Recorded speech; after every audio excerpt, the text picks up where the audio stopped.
Okay guys, thanks a lot. I'm in Sebring, Florida, and thanks a lot for tuning in. I'm just leaving Sebring. It's 74 degrees. We got a little bit of rain, so that rain actually cooled it down a little here. It's still a little humid, but it's cooling down the temperature-wise. Got a little spitting of rain. And I'm on the Highway 27 northbound, 98 westbound, 1725 700. That's the actual road. Can you believe that? And I'll be turning into Highway 64 West Main Street. But I hope everybody's having a great day. July 30th, 2015. It's about 4:30 in the afternoon on a Thursday. My drive-by today, I wanted to bring up some stuff about my drive-by, and you have to listen to my wipers here. I'll try to put them on delay a little. But what it is, it's police. I mean, first let me say at the beginning of this drive-by, police do a great job. They really do. You know, protecting the roads, protecting people, and you know, they do a lot of things, and they got a tough job. It's not an easy job to be a cop, okay? Let me just say that. But at the same time, police, a lot of times, will violate your rights. And they tend to like to violate your constitutional rights, because a lot of times a person gets arrested only because, not because the police officer has factual proof that'll hold up in court. They might have circumstantial proof that may not hold up in court. And usually, and I'm just gonna start something and go through a scenario for you so you understand. John Doe, for whatever reason, did something. Whatever reason, okay? He did a crime. So eventually, you know, somebody gets reports that there's some crime that was committed, and they do an investigation.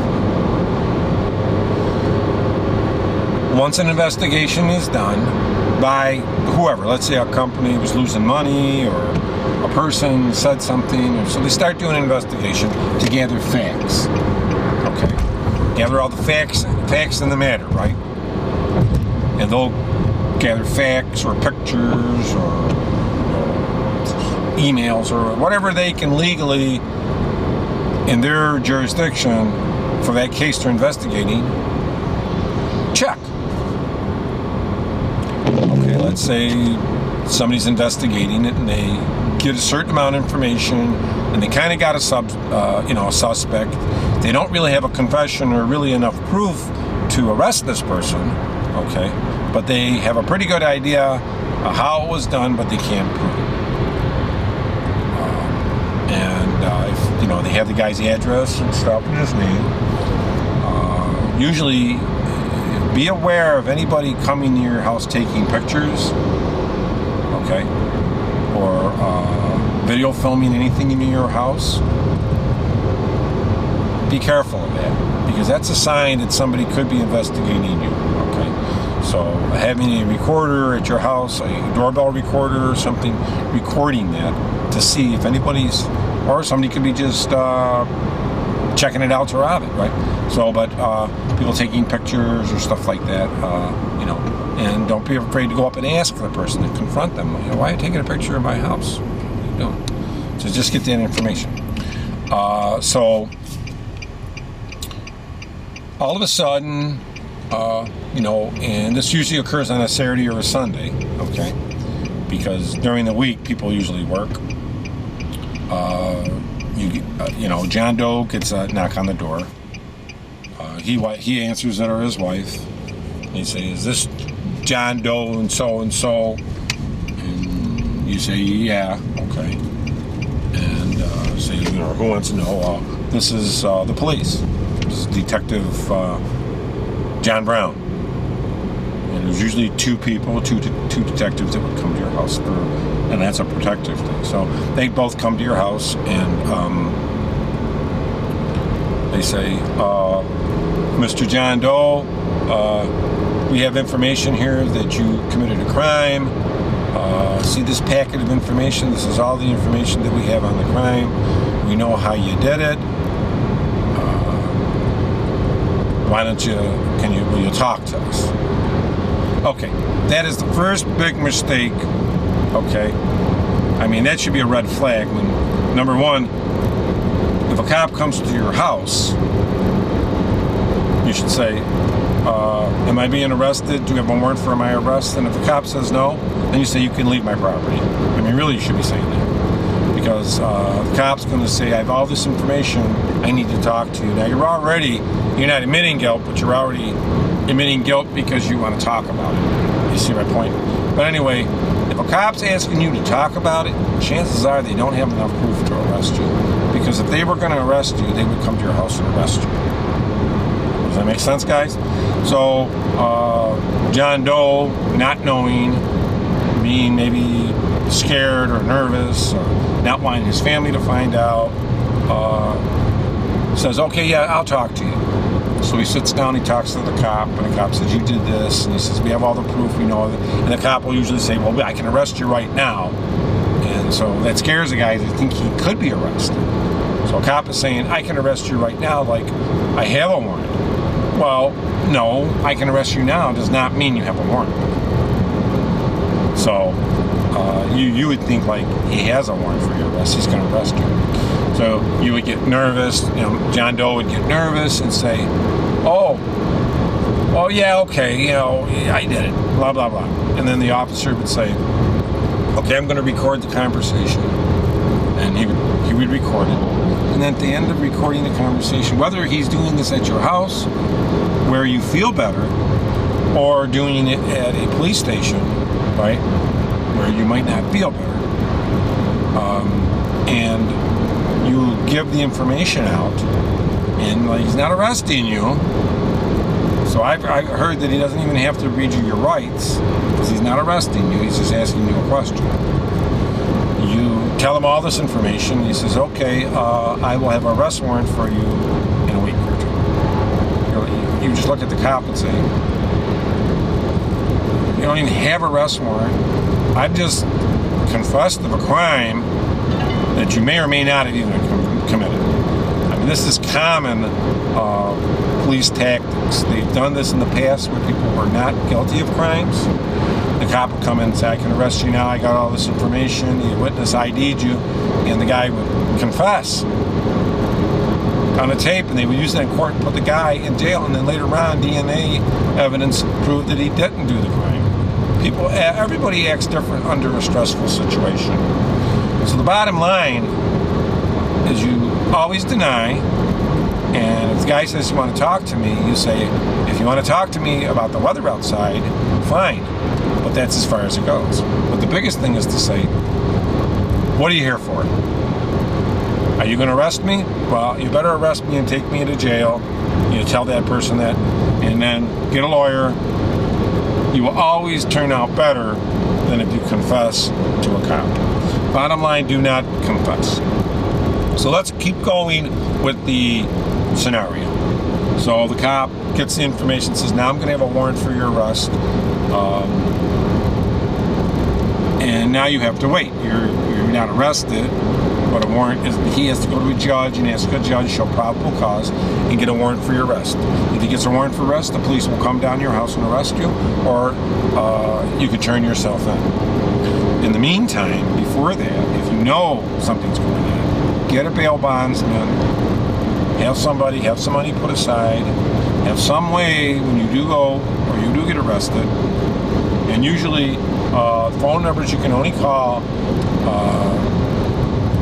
are the regular numbers from a phone that's in prison. You can't call like a cell phone.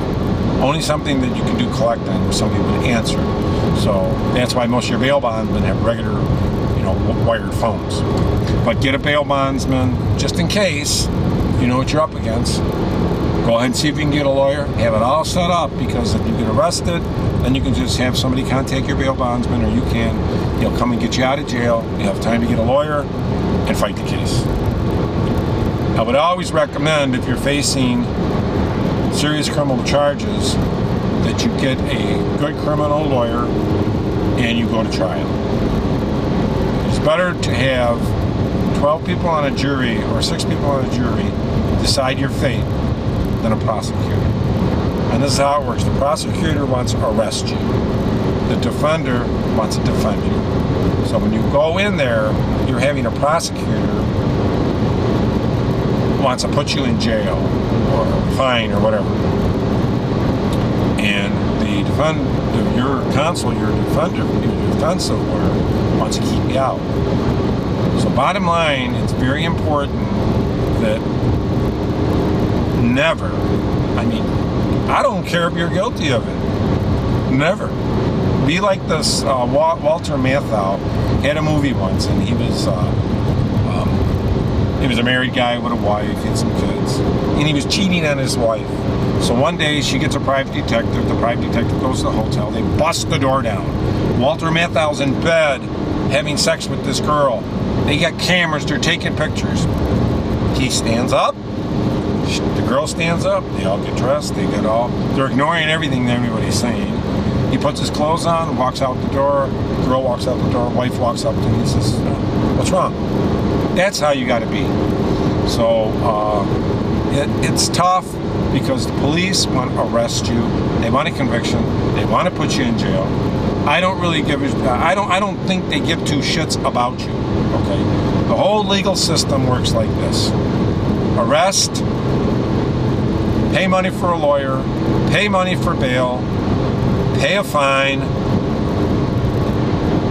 they still want to put you in jail. So what can happen, John Doe could get a bail bondsman and pay 10%. Let's say he's facing a charge that's a $100,000 bail. He's got to put up $10,000 cash. He never gets that money back. Okay, that's like borrowing the money until you're finished with court. You get your lawyer, that's maybe 10 grand, and then whatever your fine is. And hopefully, you don't get a conviction. All times you want to try to get, if it's something serious where they're going to still charge you with a crime, you want to withhold of adjudication. Withhold of adjudication, you were charged with the crime but not convicted. You won't lose your civil rights. And then you can get that expunged later on down the line. Get a good lawyer and he can expunge that and remove that. But it's very important that the way I told you, you follow it, because it could avoid a lot of prison time and a lot of bills. And you keep postponing it, you say, no, I want a trial, I want a trial, I want a trial. Most places do not want to go to trial. If a prosecutor does not have a strong enough case, he's not going to want to go to trial because he probably will lose. Either way, the bad news for you, whether you're guilty or innocent, is probably going to cost you, for a lawyer, anywhere from 10 to 30 grand. Depends on what you're about. And this could be altercation where you pulled your gun and shot somebody. Same thing. So you really, bottom line is keep your fat trap shut, because police are not your friends. They're not out there to help you. Anything you say to an officer or a police, or any detective or anything can only make your case worse. So the best thing to say is, am I under arrest? Do you have a warrant for my arrest? That is the best thing to say. And then you don't have to talk still. Let him lock you up, get a lawyer. But thanks a lot for tuning into the video, and I just wanted to bring that up, and that's some do's and some don'ts. Nobody's perfect, not everybody follows them, but and also when you look at rehabilitation in the United States, there is no rehabilitation. There isn't. You would think, okay, somebody commits a crime or does something, wipe their record clean, after they pay their slate. No, they don't do that in this country. No. Instead of, you get a picture, then, mugshot buys it, and you have to pay to get it off that. It's a farce. It's a big game. It really is. And it really is sickening. If you look at it, it's sickening and it's disgusting. The way the legal system right now is put together. Poor black, poor Latino, poor white, poor women, poor people end up in jail. People with a lot of money, very rich and wealthy, do not. And that's just the way it is. And the problem is, you get a public defender, you get a cop a plea, it's horrible. Or unless you're a really bad drug addict or mentally ill, then you'll get off too. So mentally ill, a drug addict, or very rich, chances are you probably won't go to jail. And look at the right here are all the cows. Can you see them? All the pasture cows, moo, moo, moo. Horses, cows. You're out in the country, that's why. But, I wanted to bring that up. I know it's a long drive-by, it's a drawn-out little, but, that's the way it is. You think rehabilitation is to rehabilitate people. Well, if somebody gets arrested for a car theft, right, and they get a felony, and a felony is, you lose your civil rights, and they get put in jail. That person gets a felony, so he has no civil rights. He can't get a job.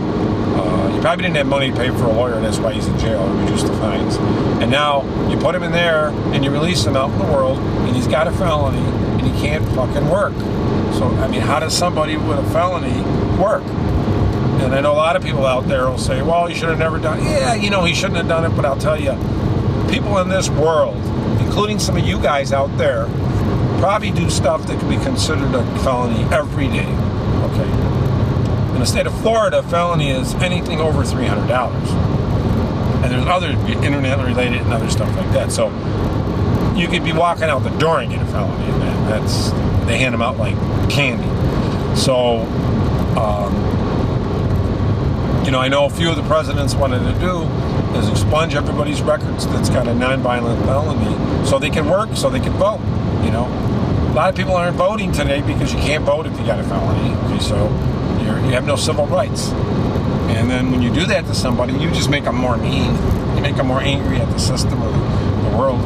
If we look around us, there's all these people on Earth, and what's the whole bottom thing? What is our purpose? Is our purpose just to eat, work, and buy things? And I look at it, my mom died, my father's dead, my sister's dead. And when I look at that, they were here such a brief time on Earth, and they're gone. Everything they had is nothing. So anything they had means nothing. Anything they used means nothing. And some of the people remember them, like me and some of my other family members remember them. But it's, what is it all about? What's the end result? And I look at it, and it's like all this material stuff is just material. And when you're dead, it's gone, and somebody else has got it. And it's kind of a shame. What's the purpose? I guess the purpose is just to reproduce and continue on, and then eventually one day die. But I wanted to bring that up, and that's what I feel about law and punishment in the USA. I think the justice system needs to be revamped. I just think there's too much centered on money, and it's just a big money game. It really is. Money here, money here, money here. It's really unfortunate, but unless you're rich, you will get a very bad sentence, and you will actually end up in prison. It's very tough. Rehabilitation? Well, a lot of people don't even know about rehabilitation. Is there rehabilitation? I don't think so. You get a felony, you get a serious charge. All the rehabilitation on earth ain't going to help. The only thing you're going to be able to do is probably maybe change your name and try to go live your life out peaceful in some island. Or maybe you go into Costa Rica or to a different country where it doesn't matter. It doesn't mean two shits. Well, thanks a lot. Having a great day. Everybody enjoy themselves. Thanks for tuning in, but that's my just law and punishment in U.S. I think the whole justice system really needs to be revamped, and it sucks. Thanks a lot.